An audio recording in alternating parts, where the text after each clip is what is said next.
Book marketing, take 2.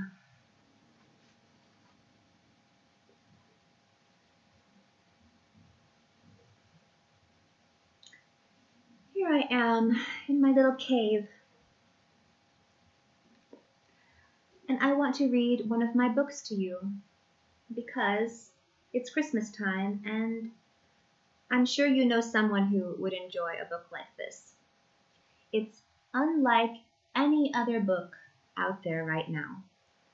It is a book that, so far, older men have appreciated it because it makes fun of the field of physics. It's a bit satirical.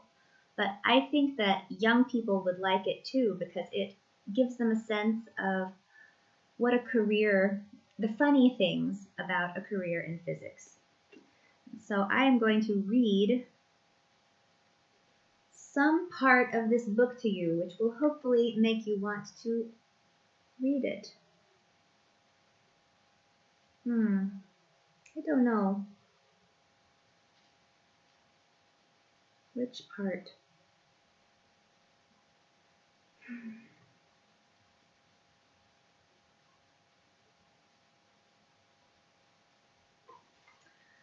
I'll just read snippets here and there, maybe to catch your interest. Chapter 13, Experimental Verification. I had been using all of my extra time to fine-tune the gadget I had built in the labyrinth. My mirror image self and I were working together to make it smaller and faster. I and the other Alex had written a protocol to demonstrate my theory in the control room. During my next shift, Deem and Duma sat down on the other side of me. Oh, no. I messed that up. Okay, we'll try this one. The conference. Dr. Scarlett had put me on the schedule to present a 20-minute talk during a session at a particle physics conference held at a lakeside resort. The conference would consist of lecturers, buffets, and bloodless introverts puffing each other up with information. After the conference, the men would come home to their wives in this inflated state and act the part of the tyrant. Their servant, otherwise known as a wife, was not important enough to get to go to such events. Nobody wanted to know what she knew. A cynic would describe the environment in the conference auditorium as a giant circle jerk made up of spoiled children whose parties, games, and toys were subsidized by the state. Every time one of the men in the audience understood some old concept for the first time and mistakenly thought that it was a new idea he had just invented. "Eureka!" he ejaculated.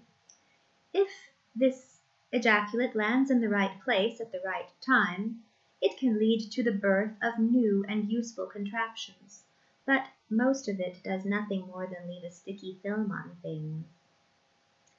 I found it strange that we tell ourselves stories about theoretical objects which theoretically exist billions of light years away from us. Then we convince ourselves that we have measured tiny, hard-to-verify effects from these objects.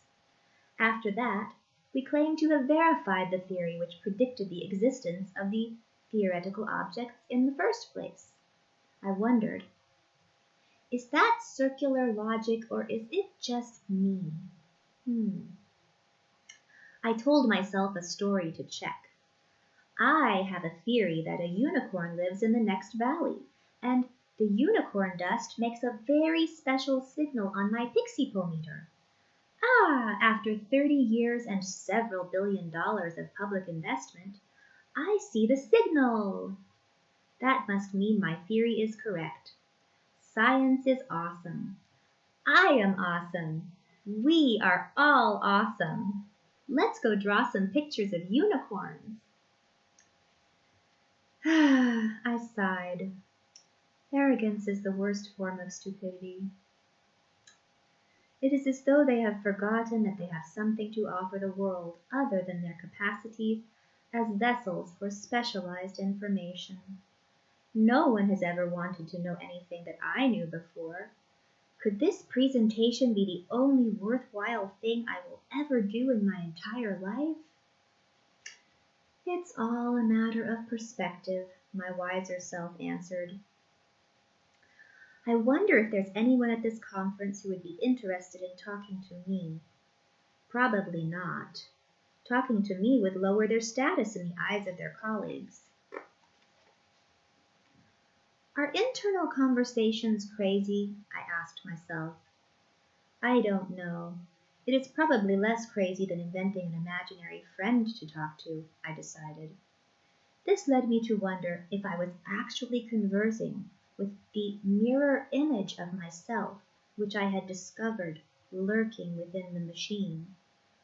But before I could pull out my machine communication interface to test this theory, it buzzed with an incoming message. Are you talking to yourself? I read. I answered in the affirmative. I was uncomfortable, but no one else seemed to be very comfortable either. Many people appeared to work hard at increasing the discomfort of each other by ignoring anyone outside of their caste or by contemptuously punishing those who transgressed against the unwritten rules. Do not ask stupid questions. Do not cite the wrong person. Do not give stupid answers to questions. Since, given the proper perspective, everything that was presented was fairly stupid and incorrectly cited, there was a lot of contempt flying around. I was concerned that they would attack me in the same way that they were attacking each other. So far, as an outsider, I had been invisible to everyone I passed, so I had no idea what their reaction to what I planned to say would be.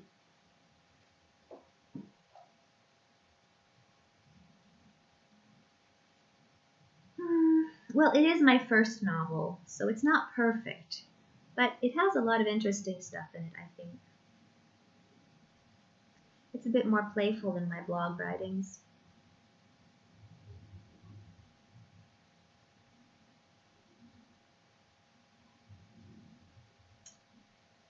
Yeah. My short stories are a bit more mature in their style since I'd already had 300 pages of practice. But I invite you to check out what I have on Amazon and continue to read my blog. I'm going to be compiling it into a book later. Thank you for watching.